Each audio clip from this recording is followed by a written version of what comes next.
The only sounds in the dilapidated corridors of Vanguard 7 space station were the constant mechanical hum of life support systems and the occasional metallic groan of the aging structure adjusting to the vacuum of space. Located at the very edge of colonial space, the station had long since passed its glory days, now serving as little more than a refueling stop and cargo transfer point for those unfortunate enough to ply the outer rim trade routes. Jake Riley sat alone in his cramped quarters, a glass of cheap whiskey in hand, staring vacantly at the small viewport that offered a bleak view of endless stars. Once, those stars had represented adventure and possibility.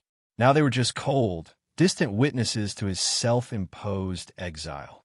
The room itself told the story of a life put on pause. Military neat, but sparsely decorated, save for a few mementos carefully arranged on a shelf. A folded flag, a squadron patch, a photo turned face down. 10 years as an elite fighter pilot in the interstellar fleet, decorated twice for valor, and now reduced to running cargo shipments on the most forgettable transport routes in the galaxy. Sometimes Jake wondered if the shrapnel that had torn through his fighter had done more than just damage his leg. The physical wounds had healed. The others remained raw, bleeding whenever he closed his eyes and saw the faces of his squadron mates who hadn't made it out of that final mission. He drained his glass, considering pouring another when the station's emergency alert system suddenly blared to life. Red warning lights bathing his quarters in an ominous glow. Attention, all personnel. Magnetic storm approaching. Level 3 emergency protocols engaged. All non-essential systems powering down. Security doors switching to manual override. Please remain in your designated areas until further notice. Jake cursed under his breath. Magnetic storms were uncommon but dangerous, wreaking havoc on delicate electronics and navigation systems. The station groaned louder as the first waves of the storm hit, and then with a final flicker, the main lights went out, replaced by the dim glow of emergency strips along the floor. As he moved to secure his meager belongings, Jake heard a commotion in the corridor outside, shouting voices and the sound of running footsteps. He instinctively reached for the maintenance wrench he kept by his bunk, old combat reflexes kicking in. The security door to his quarters, operating on failing emergency power, slid partially open and then stuck, leaving a gap just wide enough for a person to squeeze through. Before he could react, a slender figure tumbled through the opening, collapsing onto his floor in a heap of trembling limbs. Jake raised the wrench defensively, prepared for anything, except what he saw when the figure looked up. Her skin was a pale blue that seemed to emit a subtle, bioluminescent glow in the dimness of his quarters. Large, amber eyes dominated a delicate face framed by what appeared to be fine, crystalline filaments instead of hair. Despite her clearly alien physiology, her expression of terror was unmistakably universal. A Xylosian. Jake had encountered their kind during the war, a peaceful, technologically advanced species that had remained neutral during the conflict, though many had been displaced by battles fought in their home systems. "Please," she whispered, her translator device crackling with static, clearly damaged. "They? Fine. Hurt." More footsteps pounded down the corridor, stopping just outside his door. A gruff voice called out, "Security check. All quarters must be inspected for unauthorized aliens." "Open up." Jake saw the female Xylosian shrink back, pressing herself against the wall, her luminescence dimming in what he recognized as a fear response. Something in her terrified eyes stirred a protective instinct he thought long dead. He gestured silently for her to hide in the small storage closet. Moving quickly to the door, he wedged himself into the opening, blocking the view into his room while affecting an annoyed expression. "What's the problem?" he asked the two burly men outside, neither wearing official station security uniforms. "Looking for an illegal," the first man said, trying to peer past Jake. "Blue-skinned Xylosian female. Expired transit visa. Station chief wants all illegal immigrants rounded up during the storm when they can't escape. Saw her heading this way." Jake leaned casually against the doorframe, using his body to block the gap. "Haven't seen anyone. Been in here since my shift ended." Door's been acting up since the storm hit. Can barely get it open myself. The second man looked suspiciously at Jake. Mind if we take a look anyway? Actually, I do mind, Jake replied coolly. My quarters weren't assigned for double occupancy, and I've got nothing to hide except maybe an unauthorized bottle of Centaurian brandy. He forced a conspiratorial grin. You guys want a drink instead? Storms. Gonna have us locked down for hours. The men exchanged glances, weighing their options. Finally, the first one shrugged. Your sector's clear then. If you see anything suspicious, report it immediately. They moved on down the corridor, their voices and footsteps fading gradually. Jake waited until he was certain they were gone before sliding his door fully shut and engaging the manual lock. He turned to face the closet where the alien woman was hiding. They're gone. You can come out now. She emerged cautiously, her luminescence still dimmed, amber eyes watching him warily. Up close, Jake could see that her Xylosian physiology was even more striking. Her skin wasn't simply blue, but had intricate, naturally occurring patterns that pulsed slightly with her breathing. She wore simple, practical clothing that had seen better days, and a small pack was strapped to her back. Thank you, she said, her translator still sputtering but functional enough. I am Lyra. She placed her hand on her chest in a universal gesture of introduction. Jake Riley. He responded automatically, then gestured to the small metal table where he kept his drinking glass. Sit. You look like you're about to collapse. Lyra hesitated briefly before accepting his offer, sinking gratefully into the chair. Jake filled a cup with water from his ration dispenser and placed it before her, along with a packaged protein bar, the best hospitality his bachelor quarters could offer. Those men, not real security, she said between careful sips of water. Bounty hunters. Pay to find. My kind. Why are they after you specifically? Jake asked, maintaining a safe distance, still unsure about his impromptu guest. Lyra's fingers tightened around the cup. My visa expired 3 cycles ago. I came to find my brother. He was working here, engineering section. But when I arrived, her voice faltered. The records say he was transferred. No destination listed. I know what that means. Jake did too. Disappeared. Xylosians were becoming more common. Rumors suggested they were being trafficked for their natural abilities. Technological empathy, some called it. The innate capability to interface with and repair complex machinery through touch alone. I've been hiding, searching, she continued. Then the storm came. Security systems faltered. They saw me. Outside, the magnetic storm howled, rattling the station's superstructure. Both of them glanced toward the viewport, where energy discharges illuminated the darkness of space like distant lightning. So what's your plan now? Jake asked, trying to keep his tone neutral. Lyra's shoulders slumped slightly. I don't know. The storm. Maybe when it passes, I can find another hiding place. Jake ran a hand through his close-cropped hair, mentally berating himself for what he was about to say. Look, you can stay here until the storm passes. It's not safe to move around right now anyway. He pointed to a corner of the room. You can rest there. Just keep quiet and don't touch anything. Her amber eyes widened in surprise, and the luminescent patterns on her skin brightened momentarily. Why would you help me? It was a fair question, one Jake wasn't entirely sure he could answer. Instead, he shrugged and said, let's just say I've seen enough people left behind enemy lines. As Lyra settled into the corner with the threadbare emergency blanket Jake had tossed her, neither of them realized that the magnetic storm raging outside would be the least of their concerns, or that it would last much longer than anyone had anticipated. 3 days later, Vanguard 7 was still in the grip of the magnetic storm, one of the most severe in the station's recorded history. The main power grid remained unstable, with sections of the station periodically plunging into darkness as emergency systems struggled to compensate. Movement between sectors was restricted, with security checkpoints established at critical junctions, ostensibly for safety, but Jake suspected they were also looking for Lyra. During those 3 days, an uneasy truce had developed in the confines of Jake's quarters.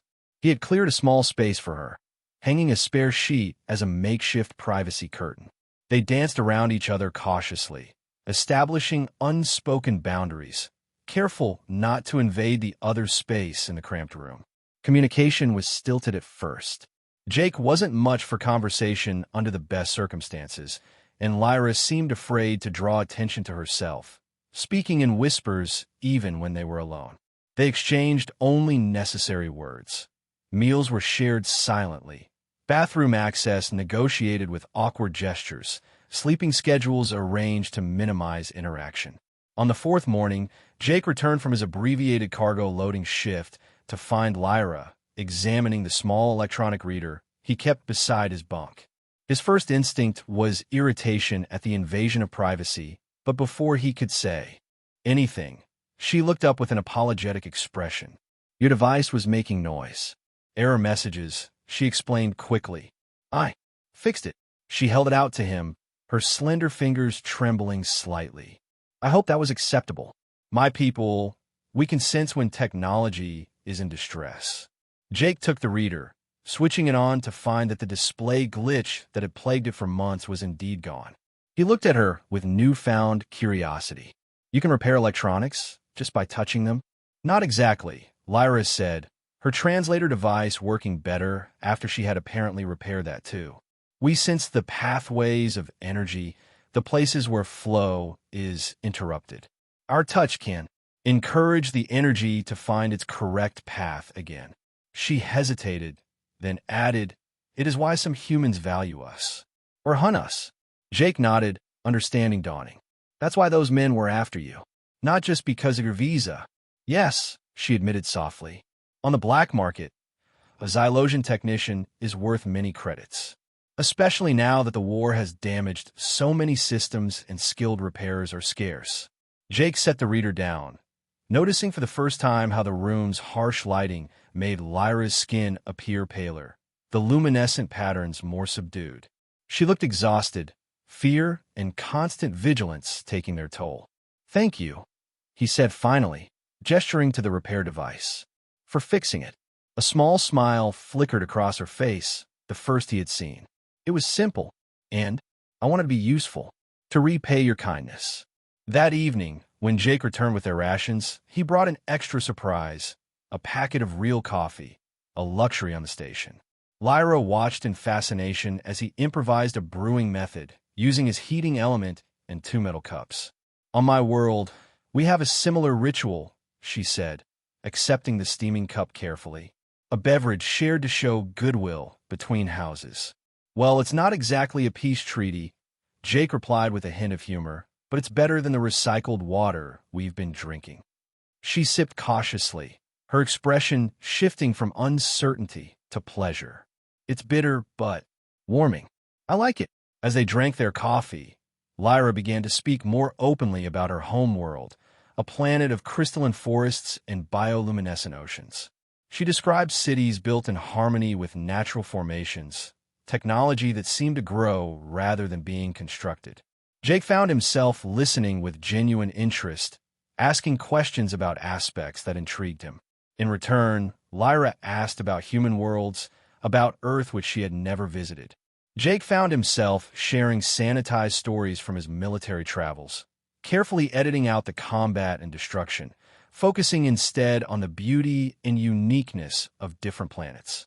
"And what brought you to this place?" she asked eventually. A skilled pilot could work anywhere. Jake's expression closed off immediately. "It's quiet here. No questions asked."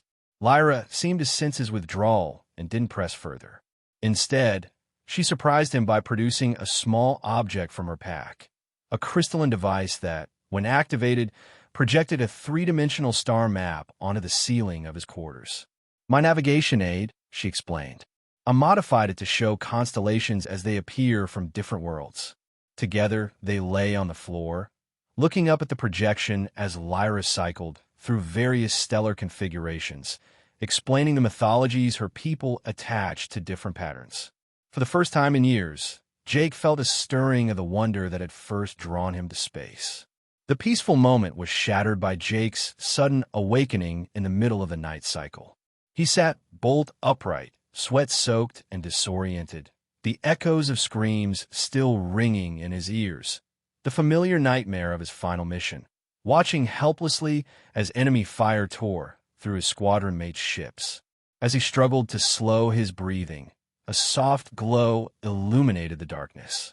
Lyra stood at the edge of his sleeping area, her skin emitting a gentle, calming blue light.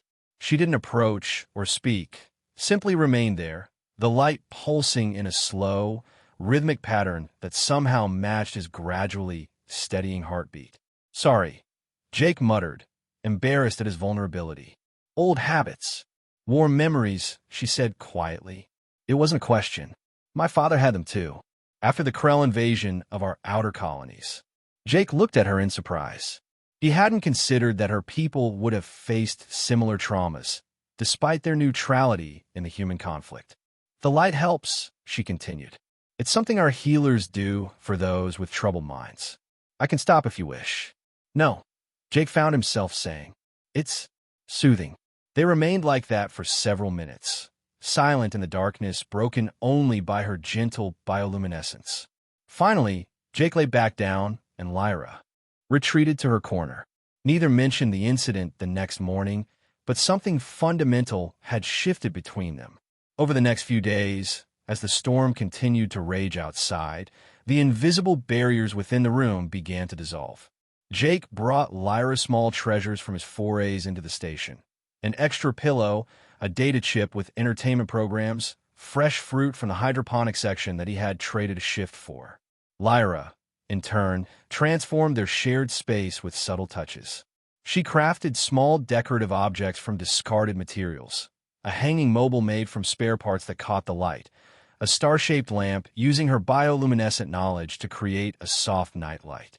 She even began preparing meals from their rations, combining ingredients in ways Jake had never considered, infusing bland station food with unexpected flavors. One evening, Jake returned to find Lyra standing before the small shelf where he kept his military mementos. The photograph he always kept face down was now upright, revealing the image of his squadron, arms around each other's shoulders, standing before their fighters. Young faces full of confidence, unaware that within weeks, most would be dead. Jake's first reaction was anger at the invasion of privacy, but it dissolved when he saw what Lyra had placed beside the photo, a delicate origami flower crafted from recycled packaging material, glowing faintly with a transferred hint of her bioluminescence. "In my culture, we place light flowers beside the images of those who have journeyed beyond," she explained softly, not turning to face him. "So they know they are remembered." The simple gesture of remembrance, so similar to human traditions yet uniquely alien, touched something deep within Jake. For the first time since the war, he felt his loss acknowledged without pity or awkward condolences. Their names were Marcus, Eliana, Darvish, and Svetlana, he said, moving to stand beside her. "We called ourselves the Lucky Stars." His voice caught on the irony of the name. "I was the only one who made it back." Lyra listened as Jake finally spoke of that final mission. The intelligence failure, the ambush, his desperate attempts to protect his squad while their formation fell apart around him. He spoke of waking up in a medical frigate, learning he was the sole survivor, the guilt that had driven him to resign his commission and flee to the farthest corner of colonized space. "You honor them by living," Lyra said when he finished. "Even here, hiding as I have been hiding. Is that what we're doing? Honoring anyone?" Jake asked bitterly. Lyra's amber eyes met his. "We survive. Sometimes that is enough. Until it isn't anymore." The next morning, Jake accessed the station's security systems using an old military override code. He had spent years avoiding his past connections, but now he had a purpose for them. He carefully erased the digital trail of Lyra's presence on the station and used his remaining contacts to begin the process of acquiring temporary documentation for her. "Why are you doing this?" Lyra asked when he explained what he had done. Jake busied himself with the food preparation unit, avoiding her gaze. "The storm will break eventually. You'll need to be able to move freely. Find your brother. You're helping me search for him?" The surprise in her voice was evident. "I know people who know people," Jake said, keeping his tone casual. "Ex-military tend to stick together, even out here. Someone might have information about transferred xylosions." What Jake didn't mention was the risk he was taking. Using his old access codes would leave traces that could be followed. People would ask questions about why a decorated pilot turned cargo hauler was suddenly interested in missing aliens. The careful anonymity he had built might be compromised, but watching Lyra's expression shift from surprise to cautious hope made the risk seem worthwhile. Her luminescence brightened, the patterns on her skin flowing in what he now recognized as an expression of joy.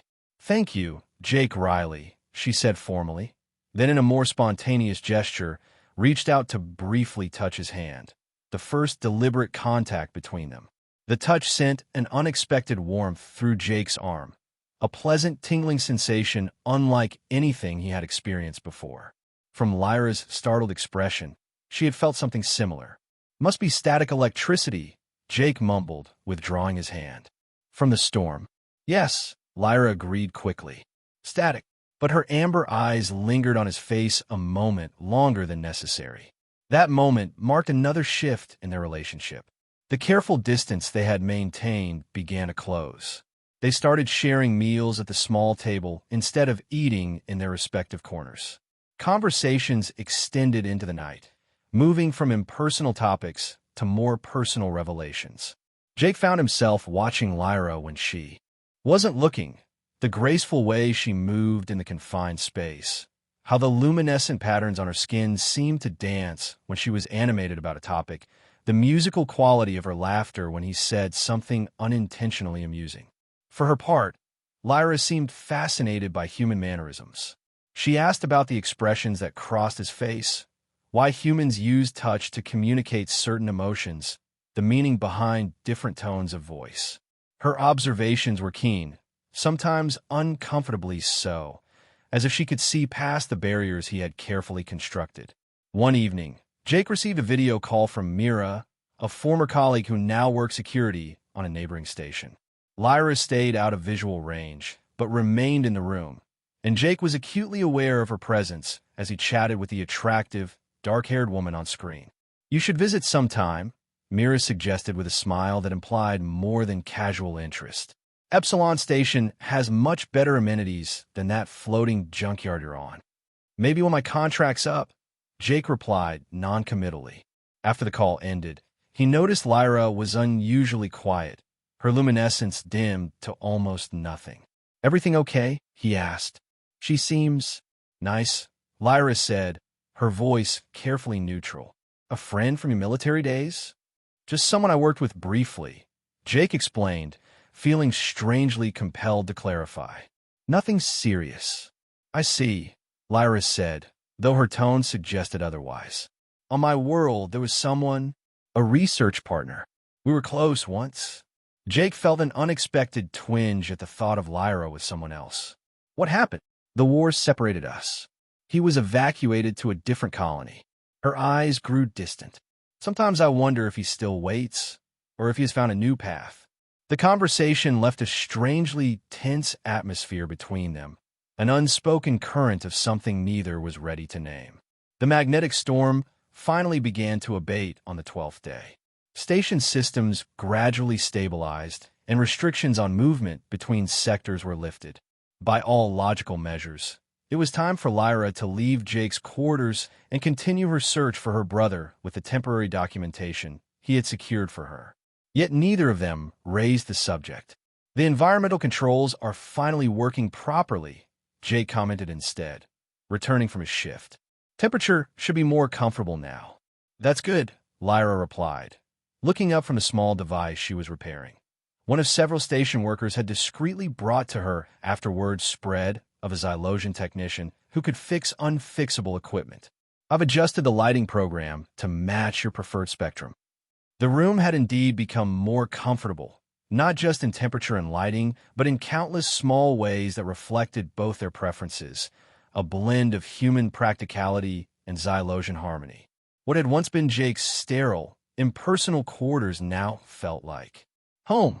The realization hit him with unexpected force.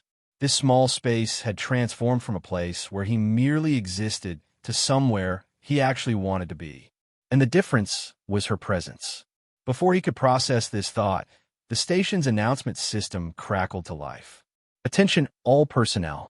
Security sweep in progress in residential sectors. All residents must present current identification for verification. Compliance is mandatory.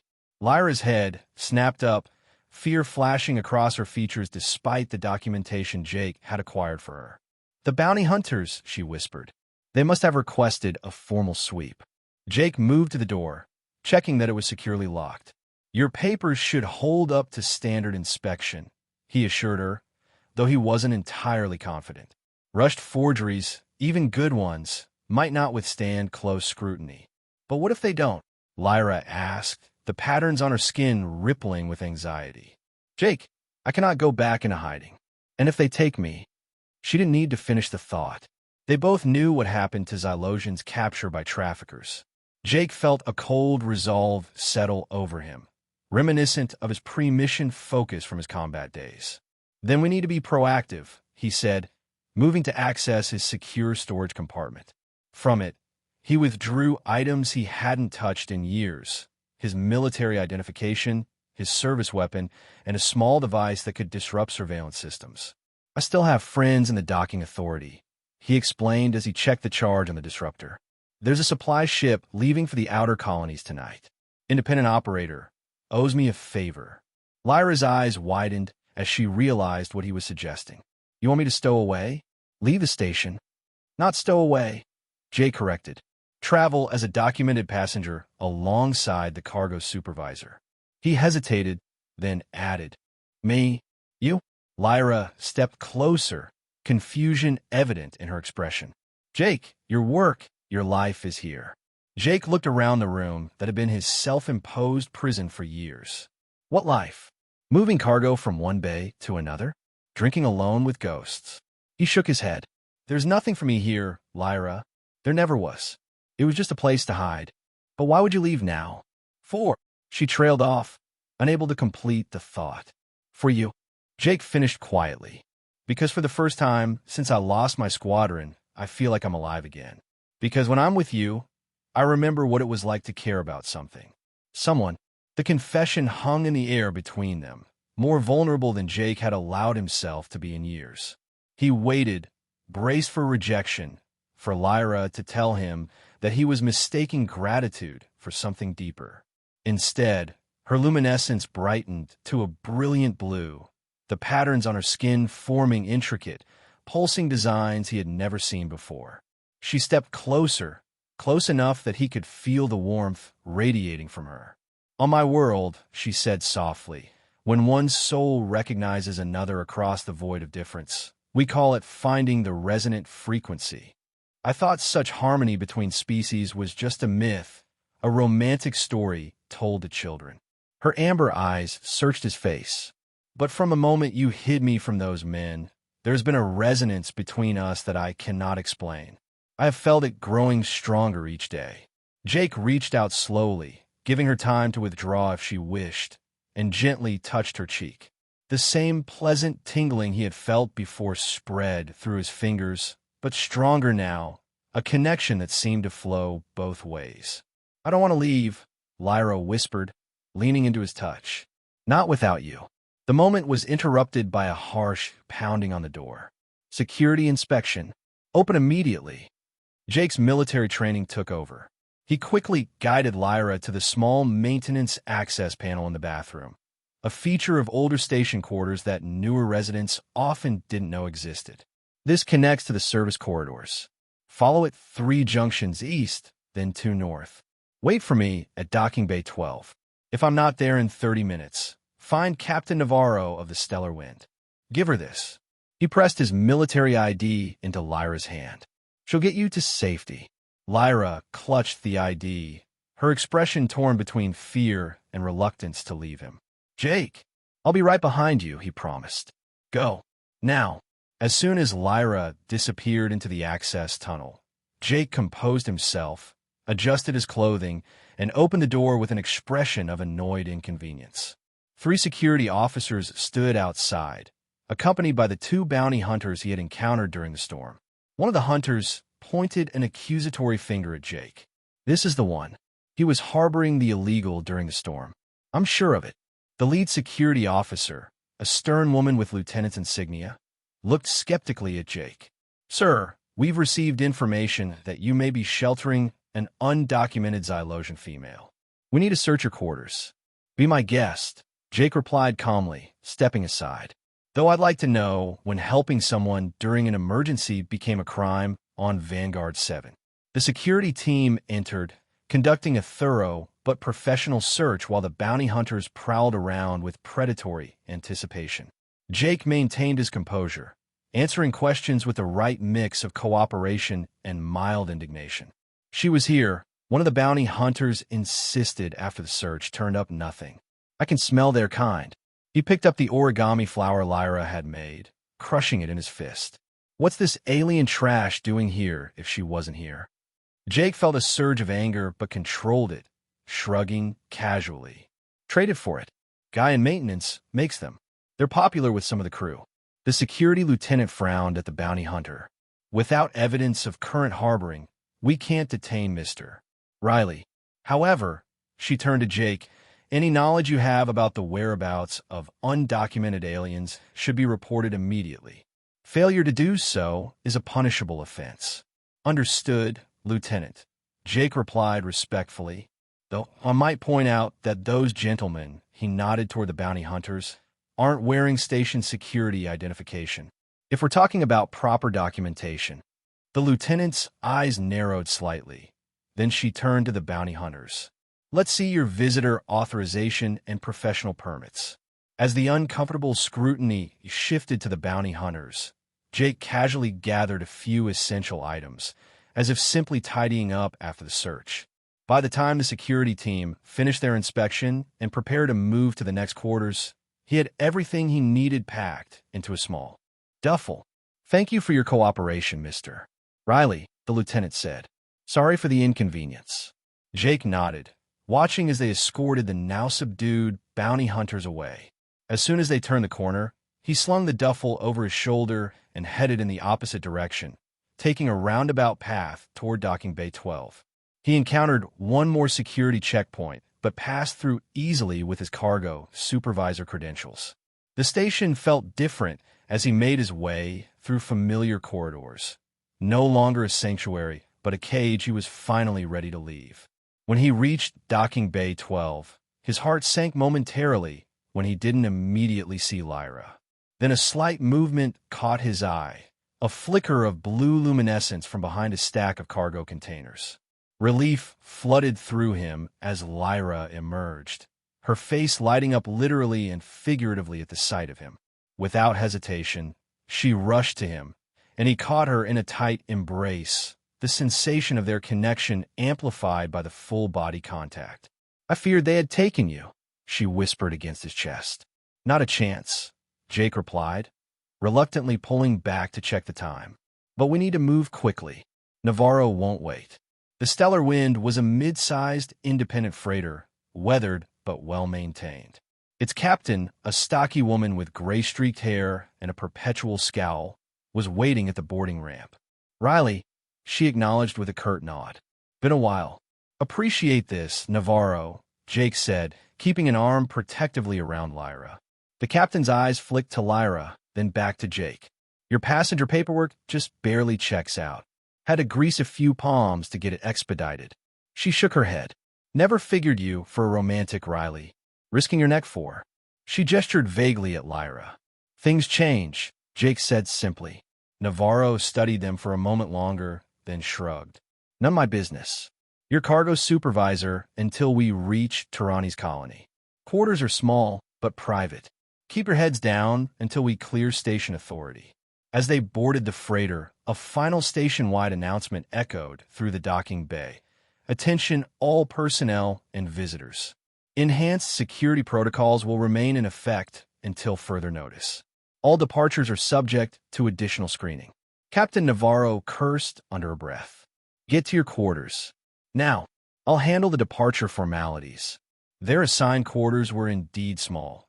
Little more than a converted storage room with a fold-down bunk and minimal amenities, but the door locked from the inside, and they were far from the main crew areas. "What if they search the ship?" Lyra asked anxiously as they settled in. What if? Jake took her hands in his, marveling again at the pleasant tingling where their skin met. Navarro knows how to handle officials. She's been smuggling goods and occasionally people, past inspections for decades. Why would she help us? Jake's expression grew distant. During the war, her son was in my squadron. Marcus, when he didn't come back, I was the one who delivered his personal effects to her. He paused. She told me then that if I ever needed anything, well, I never thought I'd take her up on it. Lyra's amber eyes softened with understanding. She raised a hand to touch Jake's face, her fingertips leaving trails of gentle warmth. You carry so many debts that are not yours to bear. The ship's engines rumbled to life beneath them, the vibrations signaling imminent departure. Jake and Lyra sat side by side on the narrow bunk, hands intertwined, as they waited through the tense minutes of final authorization and undocking procedures. Finally, a slight shift in the artificial gravity told them they were free of the station. Captain Navarro's voice came over the intercom. We're clear. Next stop, Tirani's colony. Estimated travel time, 6 days. The tension drained from both of them, replaced by the sudden realization that they had actually done it, left behind the station, and embarked on an uncertain journey together. What will we do on Tirani's? Lyra asked softly. It's still a human colony. It's more diverse than most, Jake explained. Strong, independent mining community, little corporate presence. They don't ask many questions as long as you contribute. He hesitated. And I have contacts there who might help us find information about your brother. Lyra's luminescence brightened at the mention of her brother.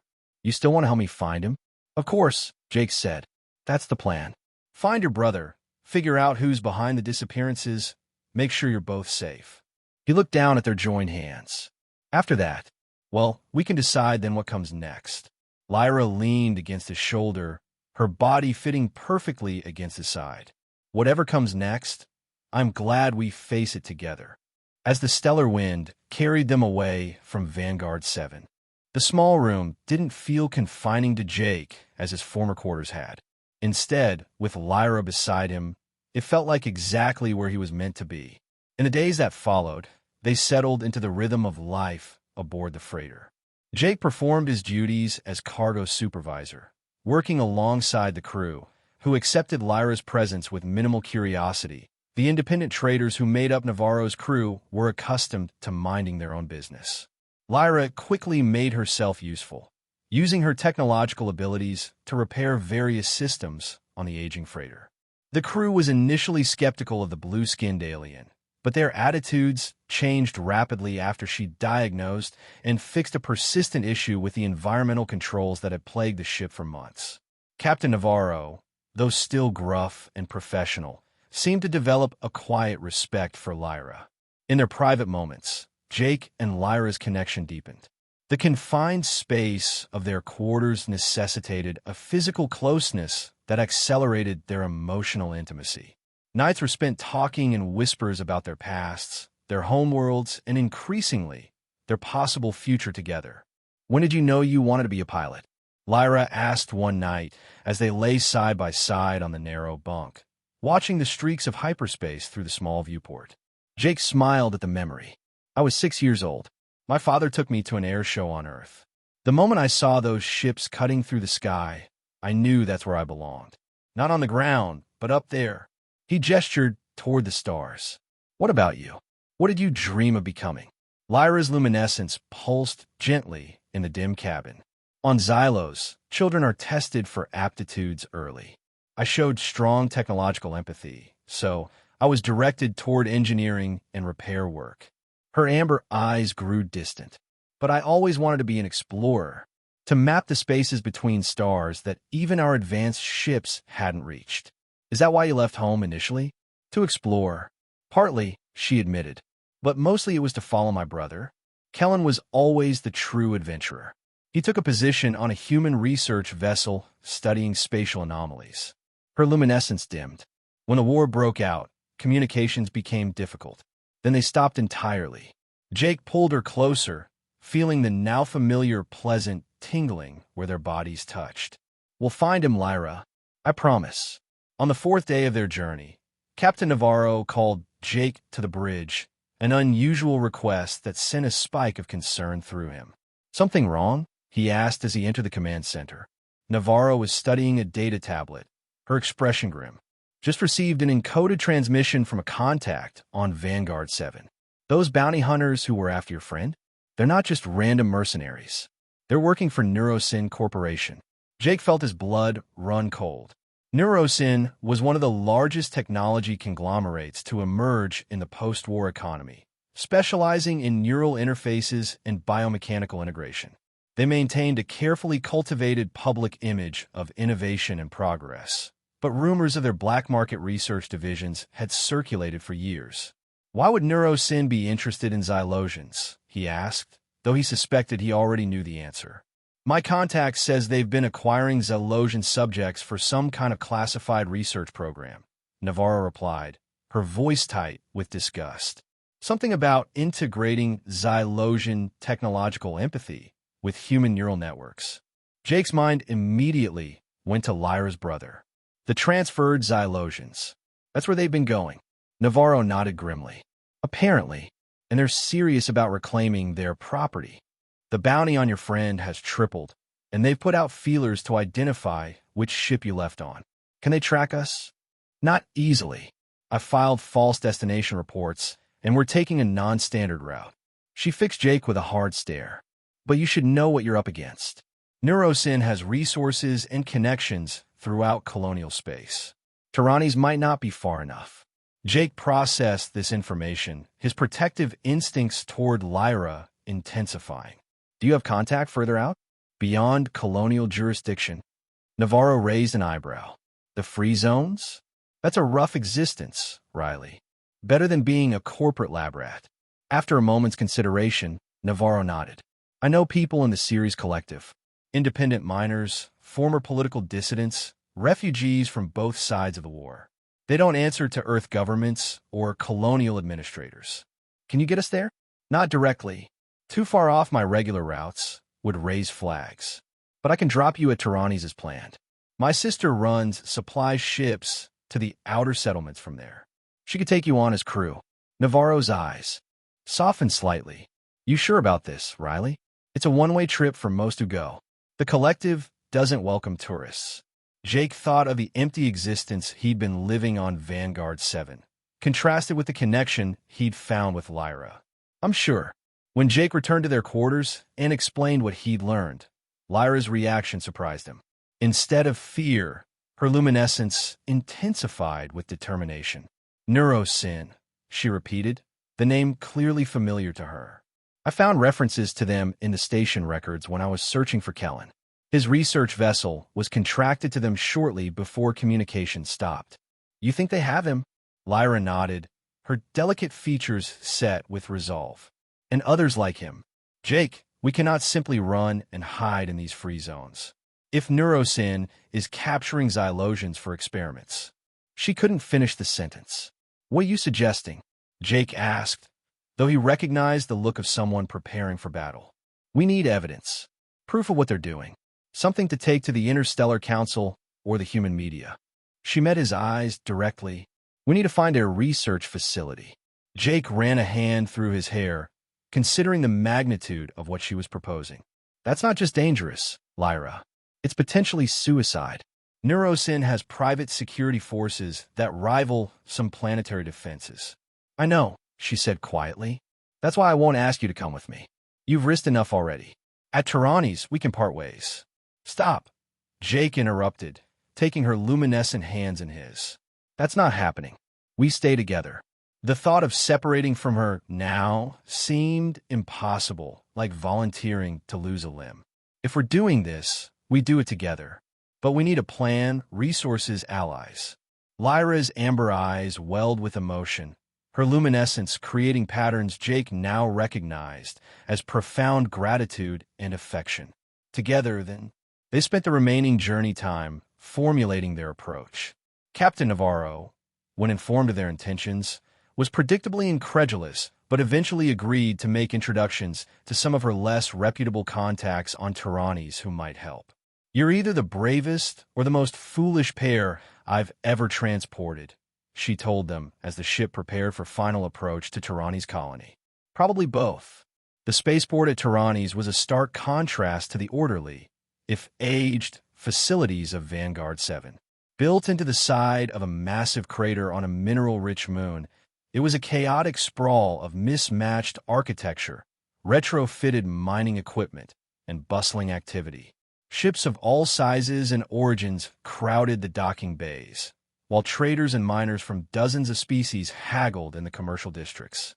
Lyra drew curious glances, but no overt hostility. Tirani's was home to enough non-human species that one more didn't cause much stir, especially with Jake's protective presence beside her.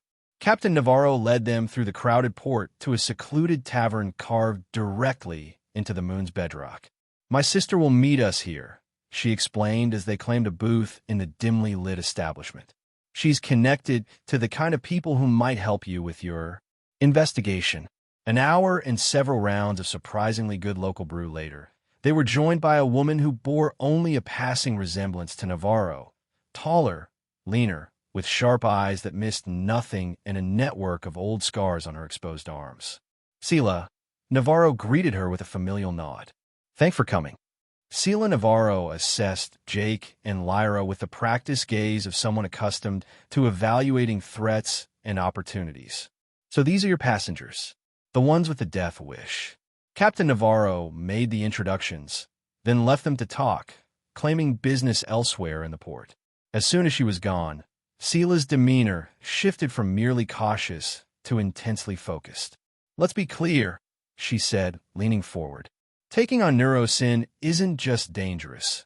It's practically declaring war on one of the most powerful entities in human space. What exactly are you hoping to accomplish? Jake deferred to Lyra, who explained their suspicions about her brother and other missing Xylosians. As she spoke, Sila's expression gradually changed from skepticism to disgusted recognition. The neural integration program, she muttered when Lyra finished. We've heard rumors. Nothing concrete enough to act on, but disturbing. You know about this? Jake asked. Sila glanced around to ensure they weren't overheard. I don't just run supplies to the outer settlements. My ship serves the underground railroad of sorts. People who need to disappear from corporate or government attention. She grimaced. Last year, we extracted a Neurosin researcher who couldn't stomach their work anymore.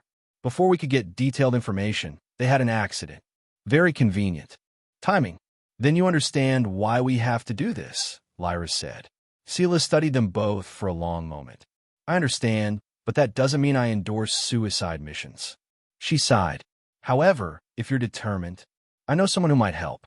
Former security specialist who worked Neurosin installations before growing a conscience. She might know where they keep their most sensitive research. Where can we find her? Jake asked. That's the complicated part. She's deep in the Ceres Collective now, working security for one of the habitats. Sila tapped her fingers on the table thoughtfully. I'm making a run out there in 2 days. If you're serious about this, I could take you. Jake and Lyra exchanged glances, a silent communication passing between them. Finally, Jake nodded. We're serious. Then I suggest you spend the next 2 days gathering supplies and keeping a low profile. Neurosin has eyes everywhere, even here. Sila slid a key card across the table. Use this for a room at the Crater's Edge hostel. It's registered to a mining crew that works for me. Stay there. Minimize public appearances. As they parted ways, Sila gripped Jake's arm. Watch the skies tonight. Sometimes Neurosin sends drones to scan for specific biosignatures.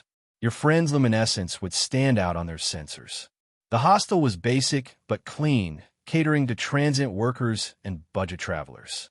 Their room was small, reminiscent of their quarters on the Stellar Wind, but with the luxury of a private shower. After days in space, the ability to properly clean up felt like an extravagance. Jake emerged from the shower to find Lyra standing by the window, her luminescence dimmed to its lowest level as she gazed out at the bustling colony. The artificial light of the settlement reflected off her blue skin, creating an ethereal outline around her slender form. Having second thoughts? he asked gently, moving to stand beside her.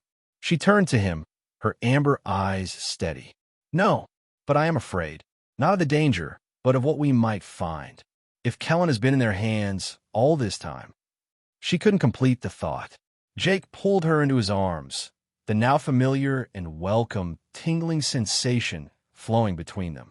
Whatever we find, we face it together, and we'll deal with it together. Lyra lifted her face to his, her expression vulnerable yet determined.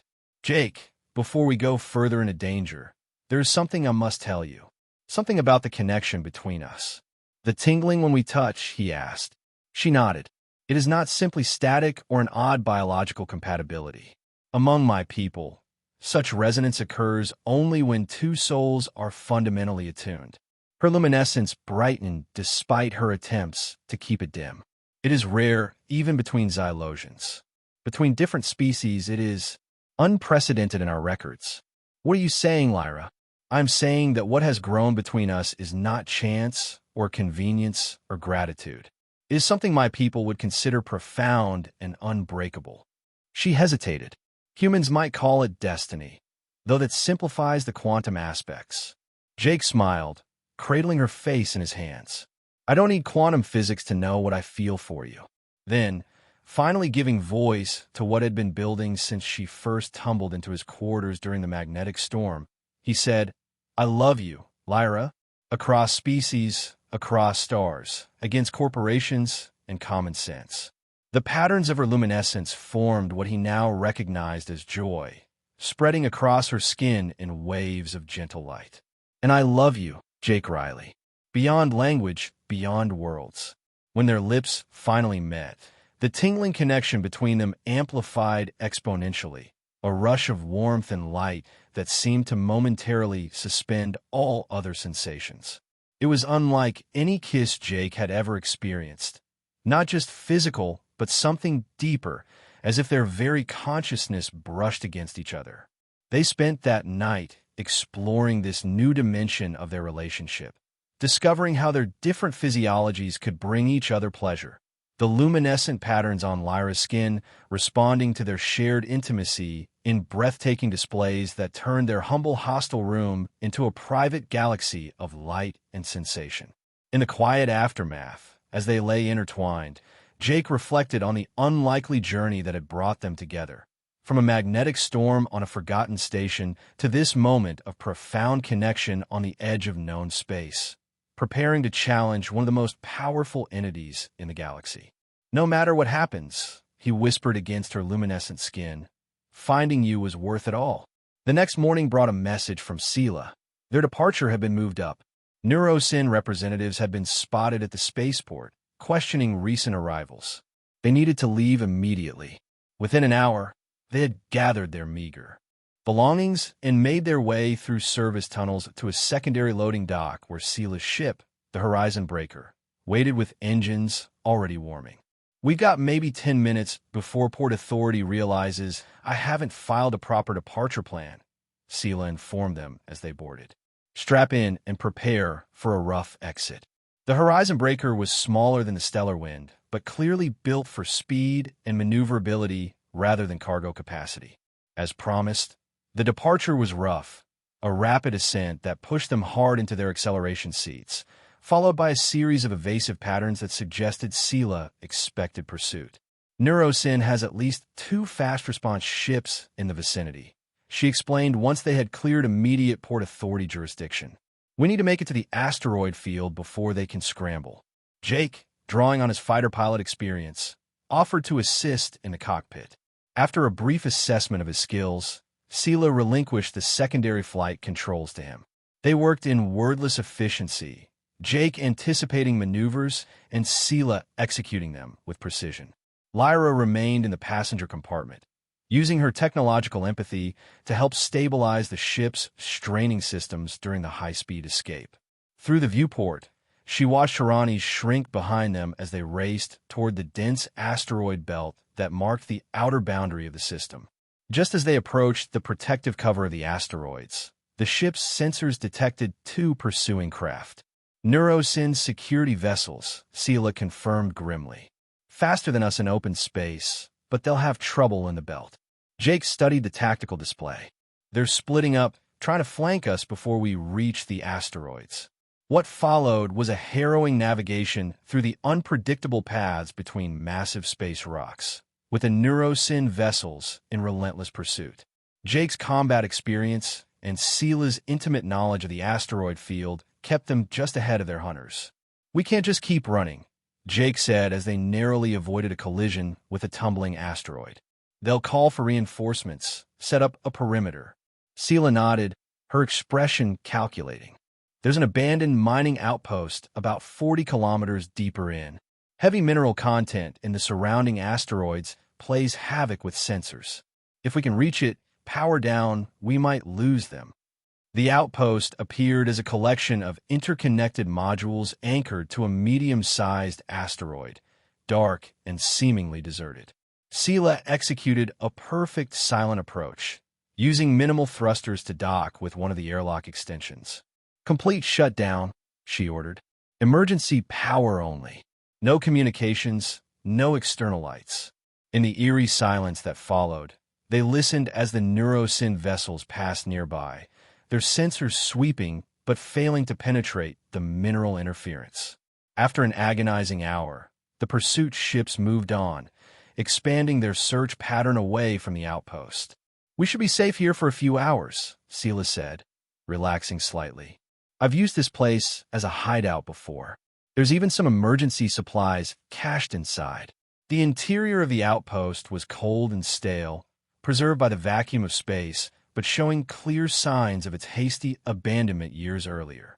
Mining equipment lay scattered in frozen tableaus of interrupted work, while personal effects, photos, trinkets, articles of clothing, hinted at the lives suddenly displaced. "What happened here?" Lyra asked, as they made their way to the central hub. "Corporate dispute," Sela explained, activating minimal life support systems.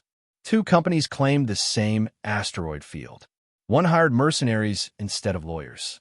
The miners had about 15 minutes warning to evacuate.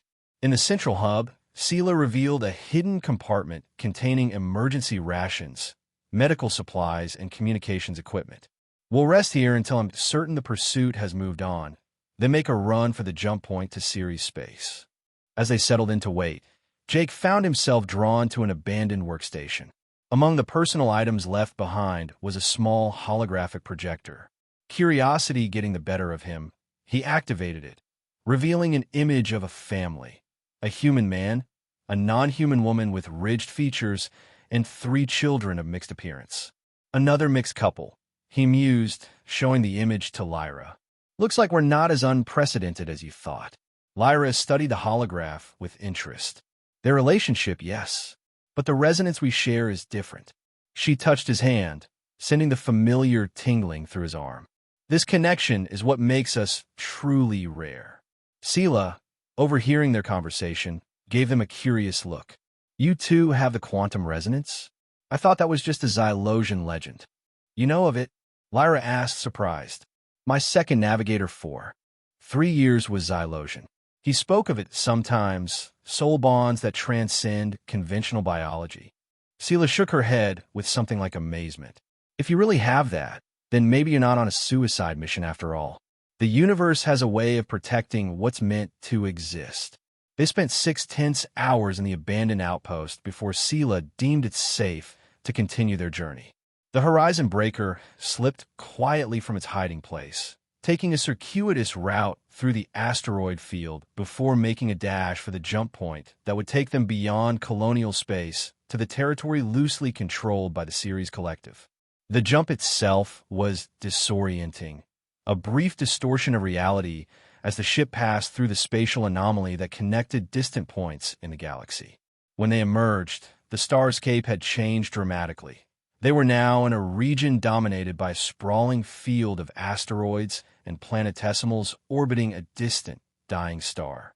"Welcome to the free zones," Sela announced as she set course for a particular cluster of larger asteroids. Specifically, the Ceres Collective, 37 independent habitats built inside or onto asteroids, governed by direct democracy and united mainly by their distrust of Earth authority and corporate influence. As they approached, signs of habitation became visible: navigation beacons, small patrol craft, and finally the habitats themselves. Unlike the utilitarian structures of colonial stations, these were wildly varied in design, some incorporating artistic elements alongside practical considerations, others following the natural contours of their asteroid hosts. "We're heading for Habitat Liberty," Sela explained. "It's where my contact lives, and one of the more welcoming to newcomers. Relatively speaking, Liberty proved to be one of the larger habitats, built inside a hollowed-out asteroid nearly 2 kilometers in diameter. As the Horizon Breaker passed through the massive entry port, they entered a cavernous space filled with a surprising amount of greenery. Hydroponics gardens and parks interspersed between habitation modules and community spaces. The docking procedure was surprisingly rigorous, with multiple security checks and verification protocols before they were cleared to disembark. Sela explained that the collective took security seriously. Their independence relied on preventing infiltration by corporate or government agents. "My contact will meet us at the Central Market in 2 hours," Sela told them as they made their way through customs. "Until then, try to blend in. The people here are generally accepting but wary of outsiders." Blending proved easier than expected. The population of Liberty was remarkably diverse, with humans of all ethnic backgrounds mixing freely with various non-human species. Lyra's blue skin and luminescence drew some curious glances, but no hostility. If anything, Jake's military bearing attracted more attention than her alien appearance. The Central Market was a vibrant space built around a massive hydroponics installation that provided both food and oxygen for the habitat. Vendors sold everything from fresh produce to scavenge technology, while community bulletin boards displayed notices for skills exchanges, political meetings, and cultural events. "This isn't what I expected," Jake admitted as they wandered through the market. "I thought the free zones would be more dystopian, lawless." Sela finished with a knowing smile. "That's the propaganda. The reality is that when people are left to organize themselves without corporate or governmental interference, they often create communities that reflect their actual needs and values." Their observations were interrupted by the arrival of Sela's contact, a tall, wiry woman with close-cropped gray hair and a hyper-alert posture of someone with extensive security training. Sela introduced her simply as Mara, with no surname offered or expected. Mara led them to a quiet cafe built into one of the habitat's terrace gardens, where they could speak without being overheard. Once seated, she came directly to the point. "Sela tells me you're looking to infiltrate a neurosyn research facility," she said, her voice low and precise. "Specifically, one that might be conducting illegal experiments on Xylosians." Lyra nodded. "My brother was taken. We believe many others as well." Mara's expression remained neutral, but her eyes softened slightly. "I was head of security for Neurosyn's Ganymede Research Complex for 6 years. I've seen things that still give me nightmares."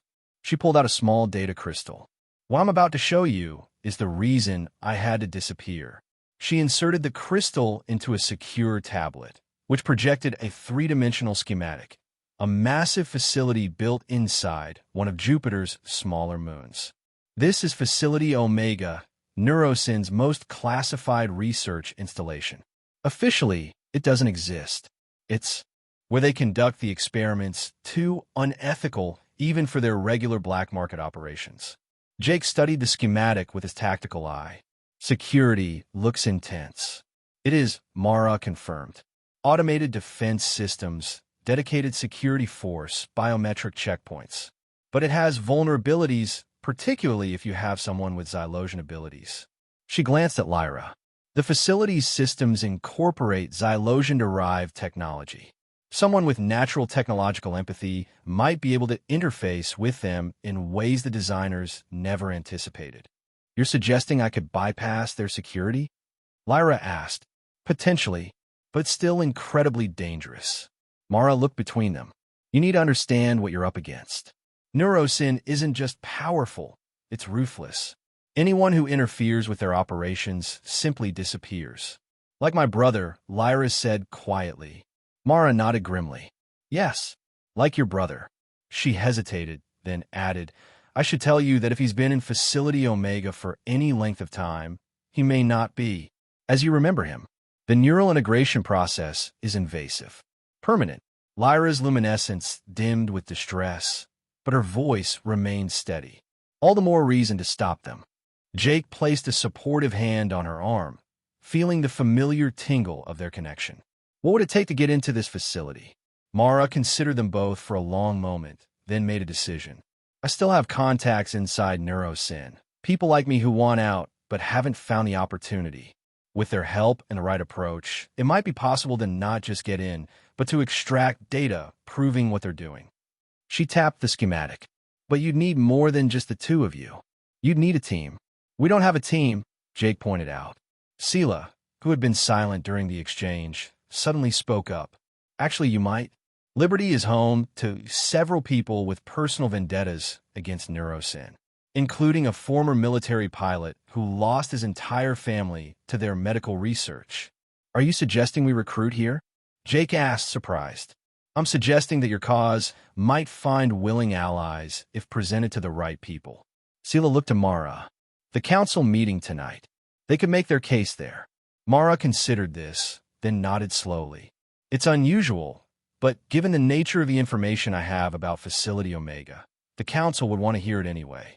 She turned back to Jake and Lyra. Every habitat in the collective is governed by an elected council that makes decisions through direct democracy. If they vote to support your mission, you'd have resources beyond anything you could assemble on your own. Jake and Lyra exchanged glances, communicating silently in the way they had developed during their time together. Finally, Lyra spoke for both of them. We would be grateful for the opportunity. That evening, they found themselves in Liberty's Central Assembly Hall, a vast chamber carved directly from the asteroid stone and designed with acoustic properties that allowed everyone present to hear clearly without amplification.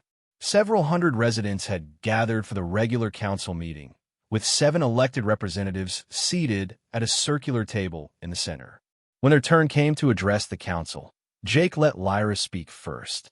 She stood before the assembly, her luminescence bright with emotion, but her voice clear and steady as she explained her search for her brother, their discoveries about NeuroSyn's operations, and their determination to expose the truth.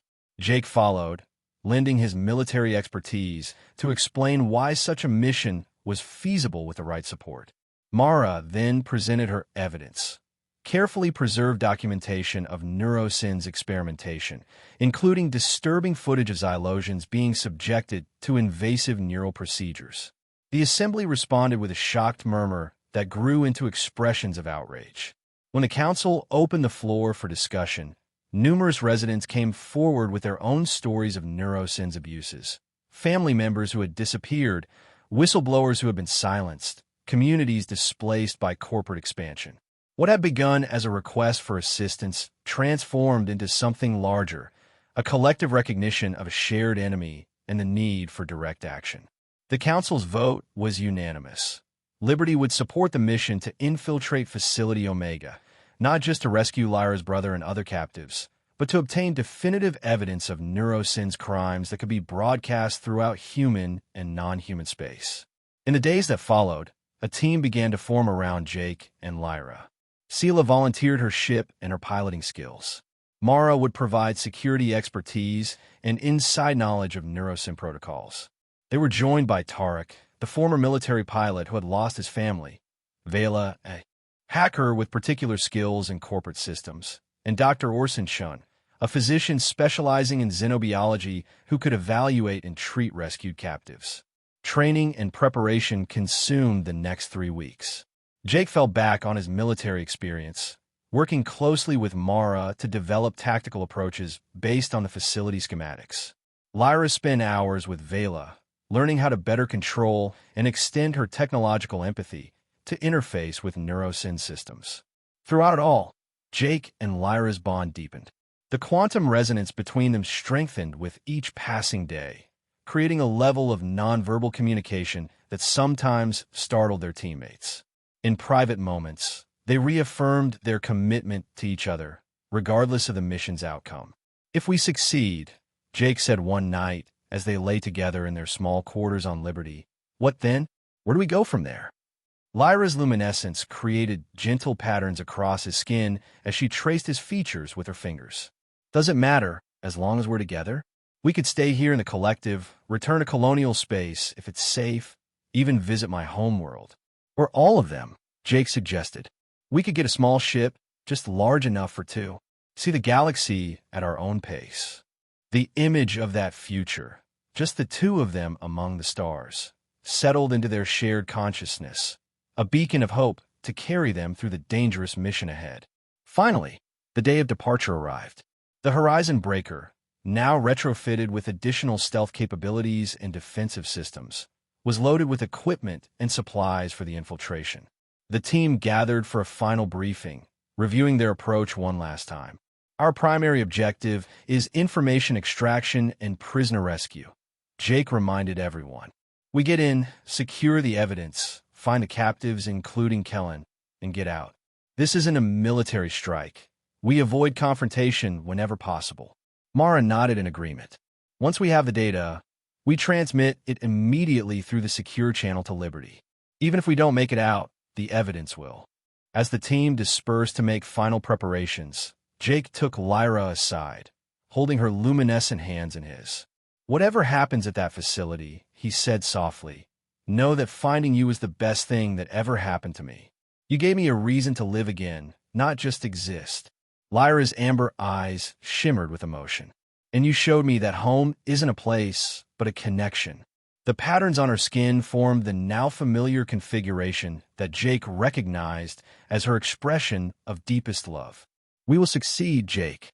The resonance between us has purpose beyond ourselves. I feel it." With a final, lingering kiss that sent waves of tingling warmth between them, they boarded the ship, ready to challenge one of the most powerful entities in human space. Not just for themselves or for Kellen, but for all those who have been silenced by corporate greed and disregard for life. As the Horizon Breaker detached from Liberty and set course for Jupiter space, Jake took his position at the tactical station, while Lyra prepared the specialized interface that would allow her to connect with Neurosyn systems. Whatever awaited them at Facility Omega, they would face it together, united by a bond that transcended species and space, a connection as vast and enduring as the stars themselves.